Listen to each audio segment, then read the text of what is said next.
अगर आप लोग 12th पास कर चुके हैं दोस्तों तो इस वैकेंसी को भरने से बिल्कुल भी मत चूकिएगा, क्योंकि इतना आसान वैकेंसी, इतना आसान सरकारी नौकरी आपको फिर दूसरा नहीं मिलने वाला है। इस फॉर्म को बहुत सारे लोग अप्लाई करने वाले हैं, लेकिन सबको इसका ओरिजिनल डिटेल्स नहीं पता है। इस वीडियो के बाद आपको पता चल जाने वाला है, क्योंकि आप अगर नहीं बनवाए हैं तो ब्लॉक से बनवा लीजिएगा, उसका भी समय दिया गया है।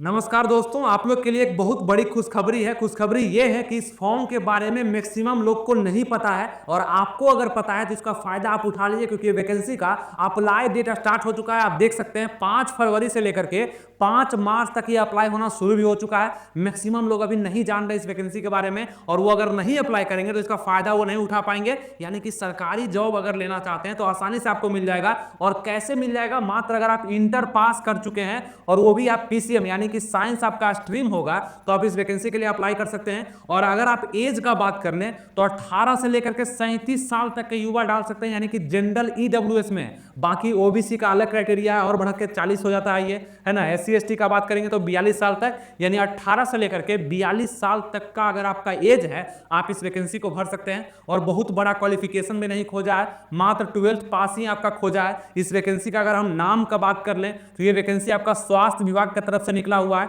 जो कि सभी लोग अप्लाई कर सकते हैं, यानी कि बिहार से भी भर सकते हैं, आप अदर स्टेट से भी इसको अप्लाई कर सकते हैं। उसके बाद ये वैकेंसी कहां से निकला है तो बीटीएससी आयोग यानी कि आपका बिहार टेक्निकल सर्विस कमीशन की तरफ से कीट संग्रह करता। ये वैकेंसी बार बार नहीं निकलता है और इसका फायदा भी आप बार बार नहीं उठा सकते हैं। अगर ये वैकेंसी निकाला गया है तो इसका फायदा उठा लीजिए, इस फॉर्म को भर करके और इसका तैयारी कर करके। और वो चीज आपको कौन बताता है तो आनंद स्टडी ऑनलाइन अपने चैनल के माध्यम से बताता है। तो आप इसको सब्सक्राइब भी कर लेंगे, इस वीडियो को लाइक भी कर देंगे और कुछ लोगों में शेयर भी कर देंगे। जिसको आप चाहते हैं कि ये वैकेंसी वो भर दे उसको शेयर कर देंगे और मेरे टेलीग्राम चैनल से जुड़ जाएंगे, यानी कि फ्री का टेलीग्राम चैनल है, जुड़ जाते हैं। वहां भी आपको हम समय समय से अपडेट करते रहते हैं। इस वैकेंसी का डिटेल्स का अगर हम बात कर लें तो टोटल पोस्ट कितना निकला है, आप कहेंगे कि बहुत कम पोस्ट है। जब इसका पोस्ट के बारे में आप जानेंगे तब मात्र 53 सीट निकला हुआ है। आप बोलेंगे बहुत कम है, लेकिन आपको कितना चाहिए? एक, इसमें फॉर्म भी कम अप्लाई होने वाला है, लोग भी कम ध्यान देने वाले हैं। क्यों?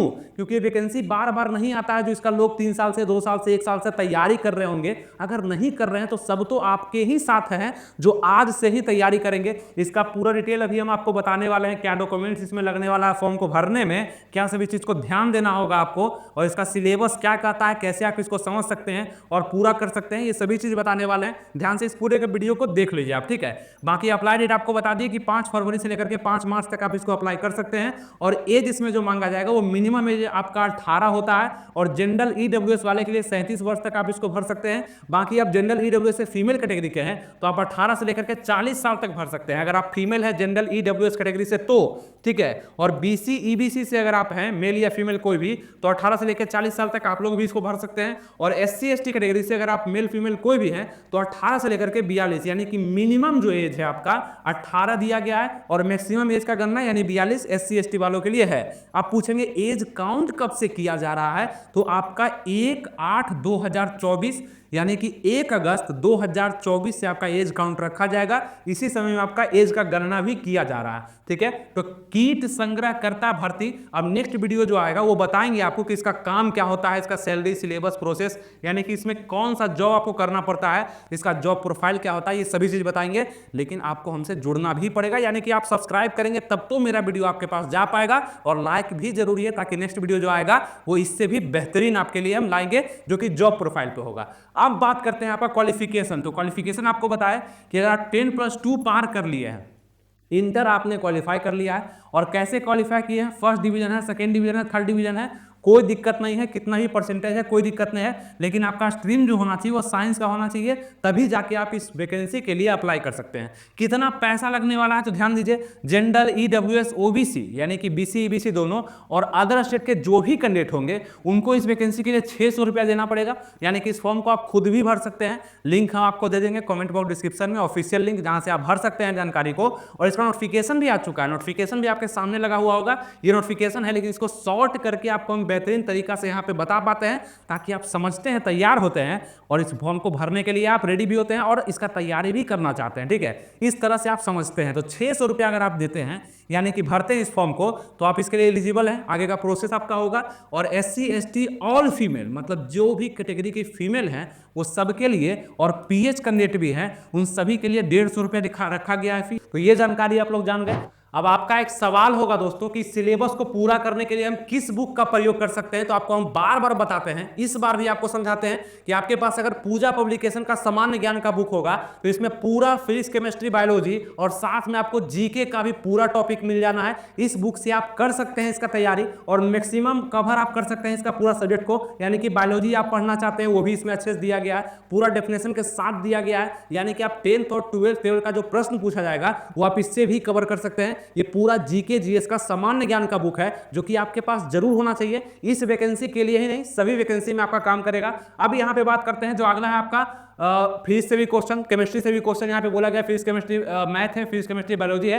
ये मतलब जीके जीएस अगर आप पढ़ना चाहते हैं, जीएस भी अगर आप खास रूप से पढ़ना चाहते हैं, इसमें बहुत ही बेहतरीन तरीका से दे दिया गया है, जिसको आप अलग अलग टॉपिक कर करके बहुत कम दिन में समझदारी के साथ बेहतरीन ढंग से आप समझ सकते हैं। उम्मीद करते हैं आपको इस सिलेबस के साथ साथ इस बुक का भी समझ हुआ होगा। इस बुक को कैसे परचेज करना है, इसका लिंक हम डिस्क्रिप्शन कमेंट बॉक्स में दे दिए हैं, वहां जाकर के आप इसको परचेज कर सकते हैं और इसको सावधानी से आप लोग पढ़ करके इस वैकेंसी में रिजल्ट भी दे सकते हैं। अब इसके बाद आप पूछेंगे कि क्या क्या डॉक्यूमेंट्स हमको तैयार करना है और किस समय तक तैयार करना है, ये भी जरूरी है, और क्या आगे भी सोचना होगा, वो भी चीज आपको बताते हैं। डॉक्यूमेंट्स में अगर हम बात कर लें तो 10th का मार्कशीट हो या सर्टिफिकेट हो, अगर आप CBSE से 10th पास हैं तो आपका जो मार्कशीट होता है वो सर्टिफिकेट होता है, और जो सर्टिफिकेट होता है वही मार्कशीट भी होता है। लेकिन आप बिहार बोर्ड से पास होंगे चाहे अदर बोर्ड से पास होंगे तो उसमें आपका मार्कशीट से भी काम चल जाएगा और सर्टिफिकेट से भी काम चल जाएगा, जो भी आपके पास है उससे। ठीक है, और 12th का भी मार्कशीट हो या सर्टिफिकेट हो, दोनों में से कोई होगा, उससे काम चल जाएगा। इसका फोटो कॉपी आपको वहां पे मतलब स्कैन करके लोड करना होगा आपके, जहां भी आप फॉर्म भरेंगे। ठीक है, आप खुद से ही भर सकते हैं,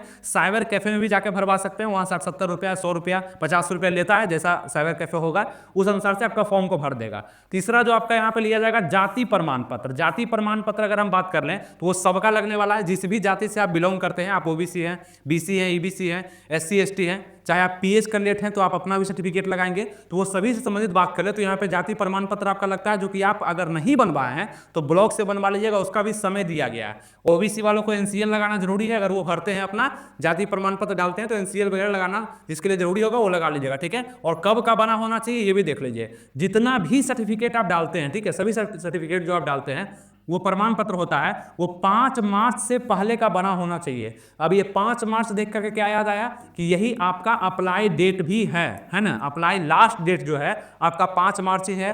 5 फरवरी से लेकर के 5 मार्च तक आप इसको अप्लाई कर सकते हैं। ये नोट पॉइंट में याद रखिएगा, इससे पहले का बना होना चाहिए। तो जल्दी से अगर नहीं बना हुआ है तो आप इसको बनवा सकते हैं। ठीक है, आगे बात करते हैं, आपका आवासीय बना होना चाहिए, इसको हम लोग डोमिसाइल भी बोलते हैं, है ना। डोमिसाइल हो गया आपका आवासीय। इसके बाद आपको हम बताएं कि अगर आप PH कैंडिडेट हैं तो उसका भी सर्टिफिकेट आपका लगना है, उस सर्टिफिकेट को आप दीजिएगा तभी आपका मान्य होगा। और EWS कैटेगरी से अगर आप हैं, जनरल कैटेगरी में हैं, और अगर आप EWS में हैं तो आपका यहाँ पे EWS का सर्टिफिकेट लगना होगा, जो कि आपका 5 मार्च से पहले का बना होना चाहिए। ये सभी चीज़ पर ध्यान देना होता है, नहीं तो बाद में चल के प्रॉब्लम होता है, तब आप लोग हल्ला करते हैं। तो ये सभी चीज़ हम बता देते हैं ताकि आप लोग का ये सब चीज़ क्लियर हो जाए। और EWS सर्टिफिकेट भी आपका 5 मार्च से पहले का बना होना चाहिए, ये ध्यान रखिएगा, सभी लोग बनवा लीजिएगा। ठीक है, तो ये सभी डॉक्यूमेंट्स आपका लगने वाला है। और एक खास चीज जो आप याद रखेंगे, इसको भी नोट पॉइंट में आप लोग याद रखेंगे कि फॉर्म भरते समय आरक्षण कॉलम को टिक करना भी जरूरी है। एक जगह होगा कि क्या आप आरक्षित कोटि के हैं तो उसको टिक करना भी जरूरी होगा। वो टिक नहीं करेंगे तो आपका आरक्षण कोटा का आप सब डॉक्यूमेंट डाल भी देंगे, फिर भी आपको लाभ नहीं मिलने वाला है। तो साइबर कैफे में भरिए या खुद से भरिए, ये कॉलम को भूलना नहीं है, उसको टिक कर देना अगर आप आरक्षित कोटि से हैं तो। और जितने लोग जनरल से हैं उन लोगों को किसी भी सर्टिफिकेट का जरूरत नहीं है, वो बस जनरल वहां डालेंगे, सर्टिफिकेट आप लोग को नहीं देना। ठीक है, आगे बढ़ते हैं, क्या सभी जानकारी है। अब यहाँ देखिए कि सिलेबस इसका क्या होगा, सिलेबस को भी समझना जरूरी है। ऐसे इस पर डिटेल में वीडियो आएगा, जरूर आएगा कि तैयारी कैसे करना, सिलेबस आपका क्या होगा, लेकिन आपको हमसे जुड़े रहना होगा। सब्सक्राइब लाइक शेयर करिएगा, तभी वीडियो आपको मिल पाएगा। और टेलीग्राम से आप लोग जल्दी से जाकर के जुड़ जाइए, जितने भी लोग हैं वहां भी अपडेट हम करते रहते हैं। आपके ऐसे बहुत सारे लोग वहां पे जुड़े हुए हैं पहले से। आनंद स्टडी ऑनलाइन का अपना टेलीग्राम चैनल है जो कि बिल्कुल फ्री है, फ्री ऑफ कॉस्ट है। आप अपना टेलीग्राम चैनल खोलिए जो आप यूज़ करते हैं, उसके सर्च बटन पे जाइए और वहाँ पे सर्च करिए आनंद स्टडी ऑनलाइन, आपको मिल जाएगा चैनल, उसको ज्वाइन कर लीजिए और वहाँ पर रहिए। देखिए कितना नोटिफिकेशन आपके लिए जाएगा, जो उचित होगा, फालतू का वहाँ पे नोटिफिकेशन नहीं जाता है, जो भी जाता है आपकी जानकारी के लिए जाता है। ठीक है, चलिए अगर हम टोटल क्वेश्चन का बात कर लें तो आपके एग्जाम में 100 क्वेश्चन आना है। ठीक है, 100 क्वेश्चन आपके एग्जाम में आना है और बस एक ही एग्जाम भी लिया जाएगा। इसीलिए हम आपको बोले कि इससे आसान वैकेंसी आपको नहीं मिलेगा, कि एक ही एग्जाम, ना फिजिकल है, ना हाइट है, ना चेस्ट है, ना वेट है, कोई भी चीज़ नहीं है, टाइपिंग है, ना स्टेनो है, कोई भी चीज़ नहीं है और आपका जॉब हो जाएगा सरकारी। तो आइए इसके लिए क्या करना होगा। तो टोटल क्वेश्चन आपका 100 पूछा जाएगा। ऑनलाइन आपका एग्जाम लिया जाएगा, सीबीटी यानी कि कंप्यूटर बेस्ड टेस्ट आपका होने वाला है, जब भी होगा। ठीक है, एग्जाम कब होगा, कैसे होगा, वो सभी चीज़ बताएंगे आपको आगे। ठीक है, 2 घंटा का समय आपको दिया जाएगा इस एग्जाम के लिए, मतलब कि 100 क्वेश्चन के लिए 120 मिनट का समय आपको दिया जाएगा, 2 घंटा का समय है और टोटल मार्क्स 100 यानी कि प्रत्येक क्वेश्चन 1 नंबर का आपका होगा। और नॉर्मलाइजेशन का प्रक्रिया भी इसमें लागू किया जाएगा इसके एग्जाम में, क्योंकि एक शिफ्ट से ज़्यादा में एग्जाम होगा तो नॉर्मलाइजेशन का प्रक्रिया लागू करना जरूरी हो जाता है और इसी अनुसार से आपका रिजल्ट भी बनाया जाएगा। नॉर्मलाइज करके ही कट ऑफ आएगा और उसी पे आप लोग का रिजल्ट बनेगा। अगर नहीं समझते हैं नॉर्मलाइजेशन को तो नीचे कमेंट करेंगे क्या होता है नॉर्मलाइजेशन, इसको समझा दीजिएगा तो हम जरूर इस पर वीडियो आपको दे देंगे ताकि आपका सारा कंफ्यूजन दूर हो जाए। तो ये समझ गए। और साथ में आपका निगेटिव मार्किंग भी है 1/4 का, यानी कि 0.25 का निगेटिव मार्किंग है, क्योंकि एक क्वेश्चन है। ठीक है, तो 4 क्वेश्चन अगर आप गलती करिएगा तो एक क्वेश्चन का जो मार्क्स होगा मतलब 1 नंबर आपका काट लिया जाएगा, यानी कि 1/4 का निगेटिव मार्किंग या इसको कहिए 0.25 का निगेटिव मार्किंग है। अब आगे अगर बात करते हैं कि आगे क्या है, तो आगे यहाँ पे समझिए कि 50% क्वेश्चन, इसी 100 में से 100 क्वेश्चन पूछा जाएगा आपके एग्जाम में, 2 घंटे का समय रहेगा, तो 50% क्वेश्चन यानी कि 50 क्वेश्चन है ना। 50% का मतलब क्या हुआ, 50 क्वेश्चन। ये जो 50 क्वेश्चन होगा वो सीधा सीधा आपके बायोलॉजी से पूछा जाएगा, मतलब PCB, physics chemistry biology, biology से पूछा जाएगा। ये क्वेश्चन कहा गया आपके सिलेबस में, नोटिफिकेशन में ही बता दिया गया कि बायोलॉजी से क्वेश्चन आपका आना है ना। और ये क्वेश्चन आपका ऑब्जेक्टिव क्वेश्चन होगा, मतलब OMR। इसी प्रकार से मतलब 4 ऑप्शन रहेगा, है ना, किसी एक पट्टी का आपको करना पड़ेगा, क्योंकि ऑनलाइन आपका एग्जाम होगा, कंप्यूटर पर बैठ करके आप एग्जाम को देंगे। और उसके बाद जो बचा हुआ 50 क्वेश्चन है, ये तो 50% क्वेश्चन बायोलॉजी से आ गया 100 में से, तो बच गया 50। और 50 क्वेश्चन जो है ये दोनों में, मतलब ये जो 50 क्वेश्चन होगा इसमें आपका PCM भी मौजूद होगा और PCB भी मौजूद होगा, यानी कि फिजिक्स केमिस्ट्री मैथ भी और फिजिक्स केमिस्ट्री बायोलॉजी भी, दोनों को मिक्स करके आपका क्वेश्चन दिया जाएगा। मतलब स्पेशल 50 क्वेश्चन बायोलॉजी से और इस 50 क्वेश्चन में आपका मैथ भी रहेगा, यानी कि साइंस भी, और आपका बायोलॉजी भी ऐड रहेगा। ठीक है, ये भी आप ध्यान रखिएगा, मैथ भी और बायोलॉजी भी आपका ऐड रहेगा। तो इस टाइप से आपका एग्जाम का क्वेश्चन आने वाला है। इसको हम और अच्छे तरीका से आपको नेक्स्ट वीडियो में हम देंगे, अच्छे से पूरा सिलेबस पर डेडिकेटेड से वीडियो आएगा और आपको बताएंगे कि क्या कैसे पढ़ना और कैसे तैयारी करना है और कम दिन में आप इसको कैसे पास कर सकते हैं। ठीक है, इंतजार करिएगा, इस वीडियो को लाइक जरूर कर दीजिएगा ताकि अगला वीडियो अच्छा से आपके आ सके। ठीक है, तो सिलेबस क्या है ये भी आप लोग समझ गए कि 50% तैयारी बायोलॉजी का होना चाहिए और जिनका भी साइंस स्ट्रीम होगा, ठीक है, इंटर में, तो वो जरूर अच्छे से पढ़े होंगे साइंस को, तो बिल्कुल आपका जॉब हो जाएगा, टेंशन मत लीजिए। आसान क्वेश्चन होगा क्योंकि 12th लेवल का ही ये नौकरी आपका है, तो क्वेश्चन आपका 10th और 12th दोनों को मिला करके ही क्वेश्चन का लेवल भी रहने वाला है। ज़्यादा हार्ड नहीं होगा क्योंकि मैक्सिमम लोग इस फॉर्म को नहीं अप्लाई करने वाले हैं। आप इस वीडियो को देख रहे हैं, आप ही को पता है, बस ये याद रखिएगा कि अच्छे से पढ़ना है, टारगेट लेकर के पढ़ना है और 53 में से 1 सीट अपना कर लेना है। कितना सीट किसके लिए था वो आपको हम बता चुके हैं, स्क्रीनशॉट भी लग करके आ चुका होगा, स्क्रीन पे आप देख सकते हैं कि कितना सीट आपके लिए निकाला गया, किस कैटेगरी के लिए, ये सब तो आप पहले भी देख लिए होंगे, आपको हम बता ही चुके हैं। इस पर डिटेल वीडियो पूरा नोटिफिकेशन पढ़ करके आपको हम बता दिए हैं, जो उचित जानकारी आपको समझा दिए हैं और डॉक्यूमेंट्स के बारे में और भी डिटेल से चर्चा की है। उस वीडियो को भी पूरा देख लीजिए ताकि फॉर्म भरने से लेकर के पूरा प्रोसेस में आपको दिक्कत ना आए। वो वीडियो का लिंक आपको आ रहा होगा आई बटन पे, देख लीजिए यहाँ पे, इसको भी देखना है और आपके स्क्रीन पे भी लग करके आ रहा होगा। ये सबको देखने के बाद आपको समझ में आएगा कि इस वैकेंसी में कहीं गलती ना हो जाए, तब इस वीडियो को जरूर देखिए, अच्छे से देखिए अगर आप इस नौकरी को लेना चाहते हैं तो। ठीक है, बहुत सारे लोग को नौकरी नहीं लग पाता है, पढ़ने कारण नहीं, फॉर्म भरने कारण नहीं लग पाता, गलती कर देते हैं, इस कारण से नहीं लग पाता। उम्मीद करते हैं आपको सब चीज़ अच्छे ढंग से हम समझा पाए और आगे भी हम समझाएंगे, ये सभी चीज़ भी समझा पाए। आपका किट संग्रहकर्ता का जो भर्ती है इसको आपको लेना है, इसमें हम आपका मदद करेंगे, पूरा मदद करेंगे। और बिहार स्वास्थ्य विभाग के द्वारा भर्ती निकला है, इसका फायदा आप लोग जरूर उठा लीजिए। फिर भर्ती कब मिलेगा नहीं मिलेगा कोई पता नहीं है। ठीक है, चलिए आप लोगों को समझ में आ चुका होगा, तो इस वीडियो को जरूर जाकर देख लेंगे, जो इस पर डिटेल से बना हुआ है, पूरा ओरिजिनल नोटिफिकेशन आपको हम बता चुके हैं, उसको जरूर आप लोग देख लीजिएगा। ठीक है, मिलेंगे आपसे नेक्स्ट वीडियो में। टेलीग्राम से भी जरूर जुड़ जाइए जाकर के, वीडियो को लाइक शेयर सब्सक्राइब भी कर दीजिए। आगे मिलते हैं नेक्स्ट वीडियो में। थैंक यू, जय हिंद।